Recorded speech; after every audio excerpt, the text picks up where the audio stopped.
안녕하세요. 저는 지금도 복수를 진행 중인 30대 후반의 여성입니다.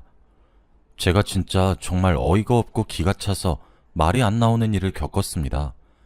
세상이 좁고 좁다더니 100번 1000번 옳단 생각을 하게 되더군요.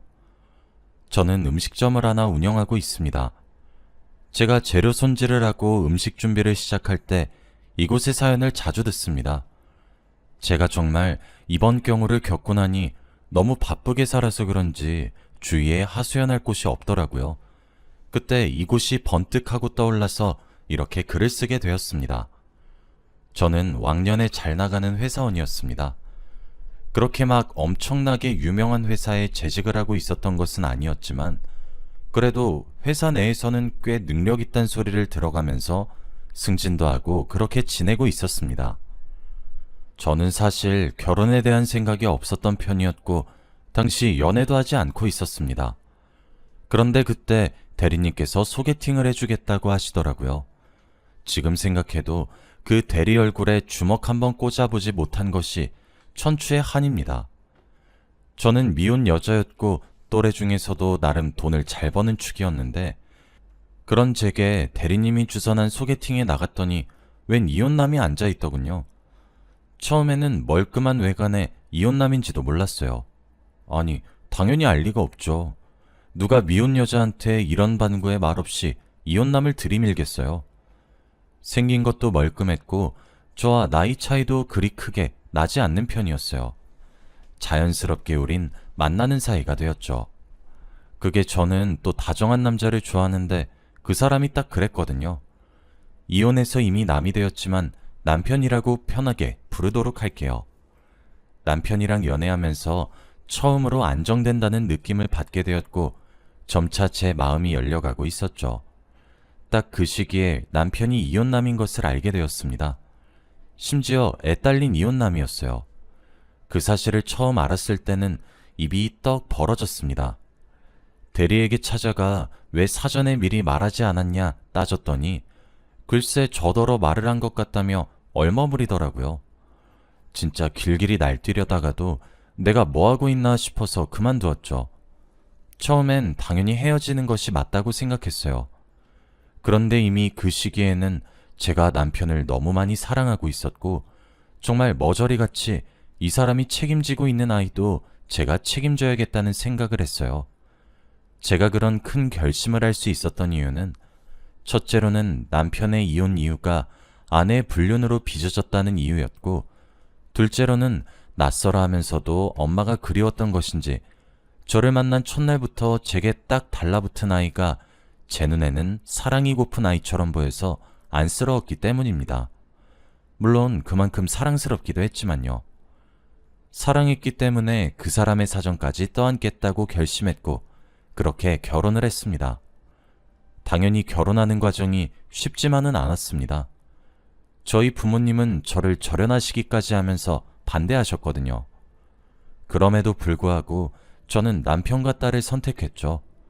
그렇게 저는 남편의 딸을 제 딸처럼 키우기 시작했어요. 제가 30에 결혼했는데 당시 딸아이가 5살이었습니다.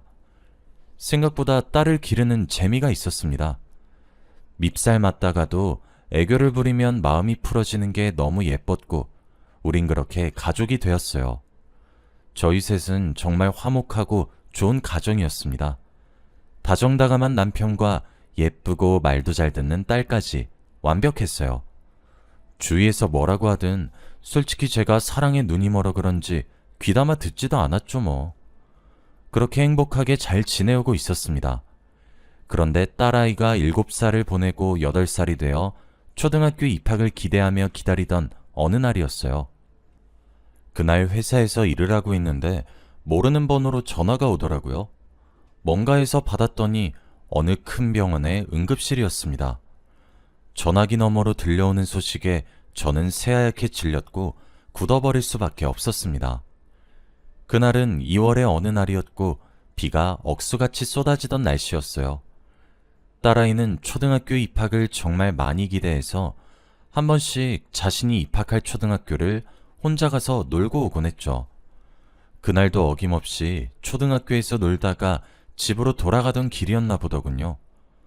어린이 보호구역이었고 인도로 제 딸아이는 잘 걷고 있었습니다. 하지만 음주운전으로 오토바이를 운전한 사람 때문에 사고에 휘말리게 되었다고 하더군요. 오토바이는 그대로 굳어서 움직이지 못하고 있었던 제 딸아이를 들이박았고 딸아이는 오토바이에 크게 튕겨져 나갔다고 하더군요. 다행히 근처를 지나가던 어르신께서 딸아이도 음주운전자도 모두 신고를 해서 병원에 이송되었고 제게 응급수술을 해야 한다고 하셨습니다. 저는 정말 새하얗게 질린 채로 병원으로 다급히 뛰어갔습니다. 남편은 이미 도착했더군요. 제발 우리 딸 살려달라고 하늘에다가 기도하며 마음을 졸이며 기다렸습니다. 긴 시간이 끝나고 수술이 끝났고 의사 선생님께 다가가 경과를 물었어요. 의사 선생님은 생각보다 딸아이의 외상이 무척이나 심각했고 특히 머리를 너무 크게 다쳤다고 하셨죠. 수술이 잘 되었다고 해도 살아률은 겨우 20%라고 하셨습니다. 그리고 기적적으로 살게 되더라도 후유증은 사라지지 않을 거라고 하더군요. 아무래도 머리에 문제가 생길 확률이 무척 커서 평생 어린아이처럼 살게 될지도 모른다고 했어요. 딸아이는 중환자실로 옮겨졌고 정신을 차렸다 잃었다를 반복했으며 그럴 때마다 아프다고 들릴 듯 말 듯 신음을 내뱉다 결국 저희보다 먼저 하늘나라로 떠났습니다. 살아도 산 것이 아니었어요. 제가 딸아이 나이가 서너 살쯤부터 남편을 만나 연애하고 결혼했으니 얼추 4년 정도를 만났더군요. 그런데 사람이 든 자리는 몰라도 난 자리는 안다고 작은 존재의 부재는 너무 컸습니다.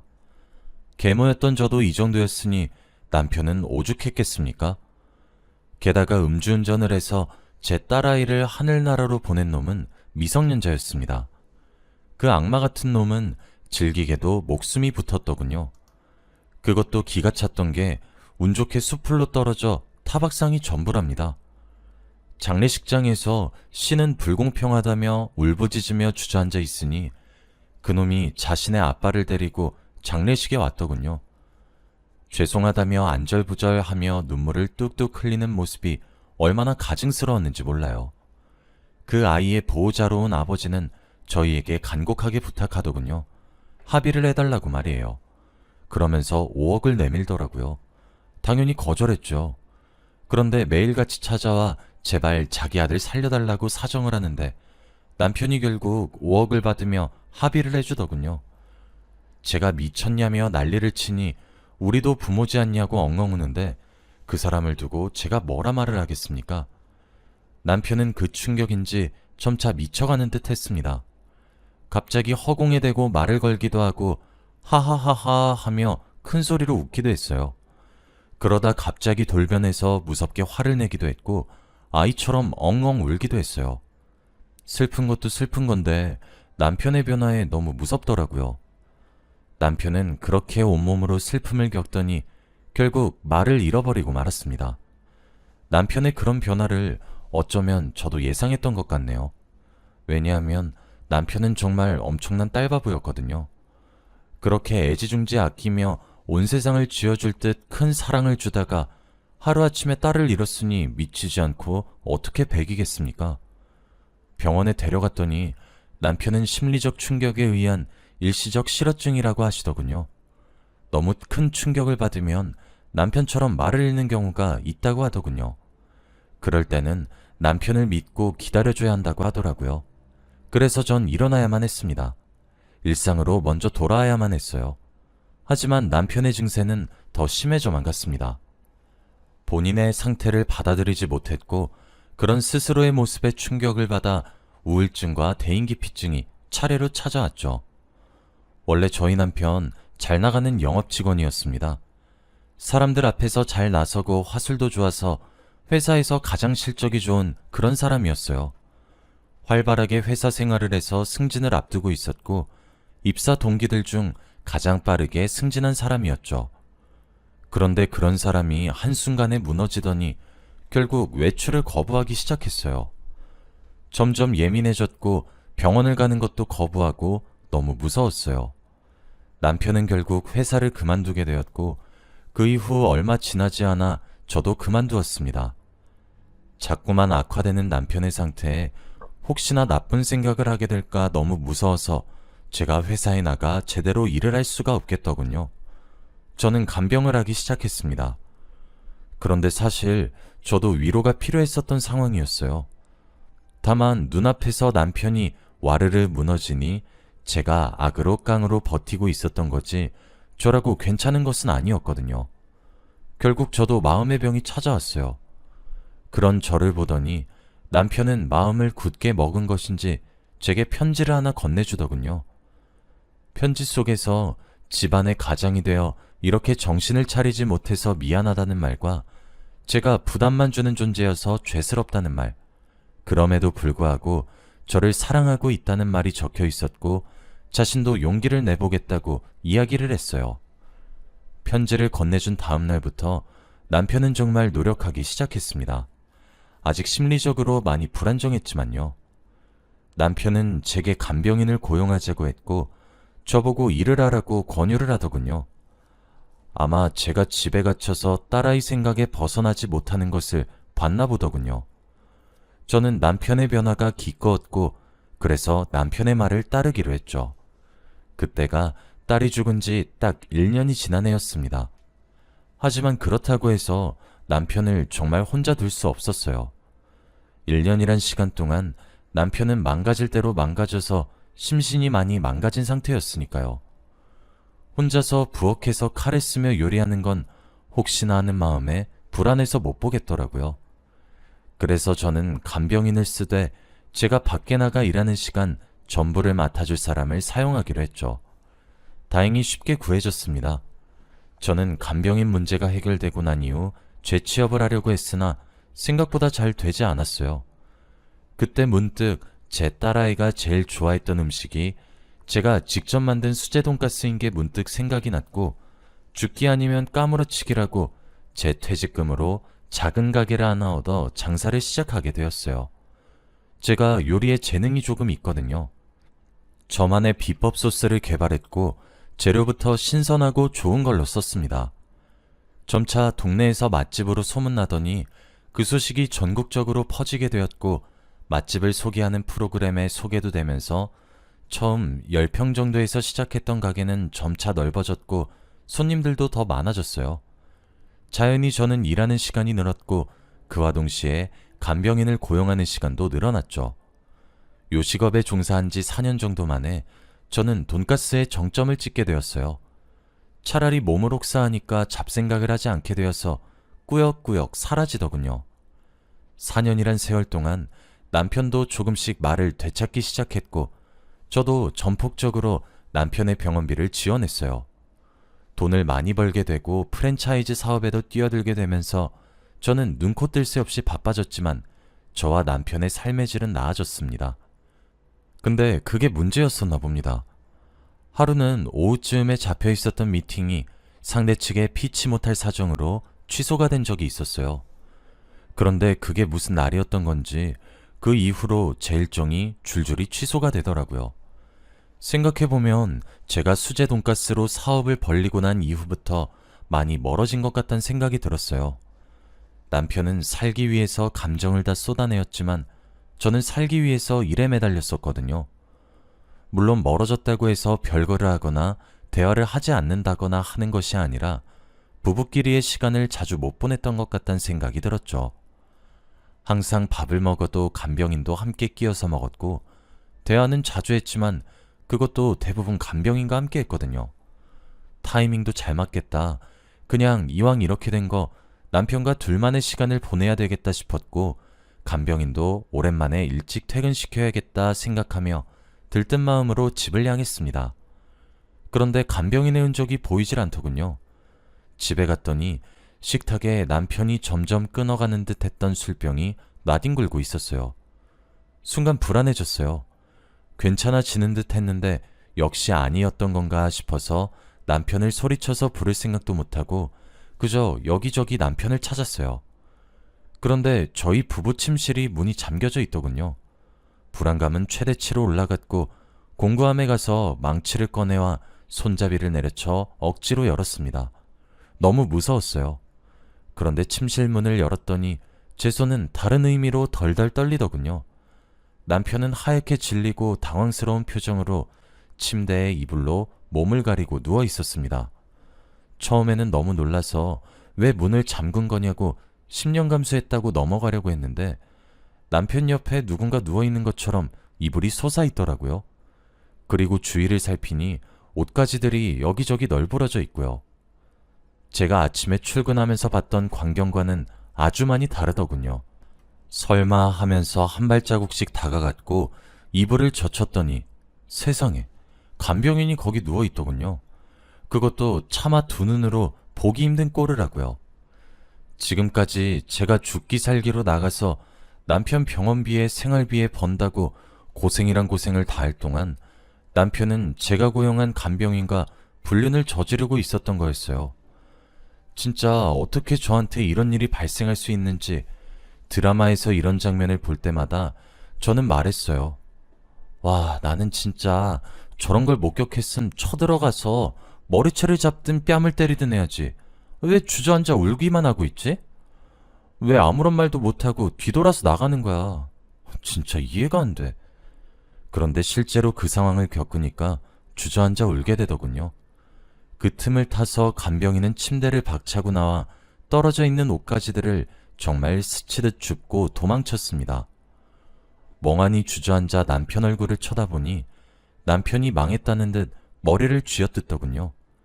그 모습을 마지막으로 저도 그냥 집을 빠져나와 근처 호텔로 갔어요. 회사에다가도 며칠 일을 쉬어야 될 것 같다고 이야기를 했죠. 호텔방에 도착하니 처음엔 눈물만 줄줄 흘렀어요.